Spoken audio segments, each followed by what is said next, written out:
కృష్ణుడు దొంగతనం చేయటం ప్రారంభం చేశారండి గోపికల ఇళ్లలో.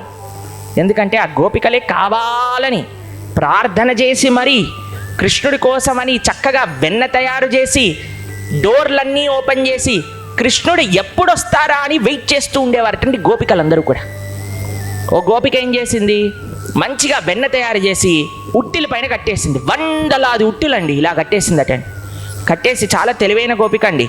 దాని కింద పెద్ద పెద్ద గంటలు కూడా కట్టిందట.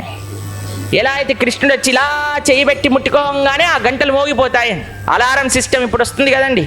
ఇంట్లో లేచి బటన్ ఆన్ చేసి వెళ్ళిపోయారనుకోండి, ఇంట్లో ఎవడైనా వచ్చాను టింగ్ టింగ్ టింగ్ టింగ్ టింగ్ టింగ్ అని మోగుతుంది. అలారం సిస్టమ్ అంటారు దాన్ని. అయితే ఆ గోపిక ఆ సిస్టమ్ని 5000 సంవత్సరాల ముందు ఇన్స్టాల్ చేసిందటండి. మన కన్నయ్య తక్కువాడా, మనవాడు గజ దొంగలకే గజ దొంగ. చౌరాగ్రగణ్యం పురుషం నమామి, దొంగలలో అగ్రగణ్యం. ఏమి దొంగతనం చేస్తాడట, అనేక జన్మార్చిత పాప చౌరం. మనము ఎన్నో జన్మాంతరాల బడి సంపాదించుకున్న పాపం అనే కర్మ ఏదైతే ఉందో దాన్ని తీసుకెళ్ళిపోతాడట భగవంతుడిని ఆశ్రయిస్తాడు. అంటే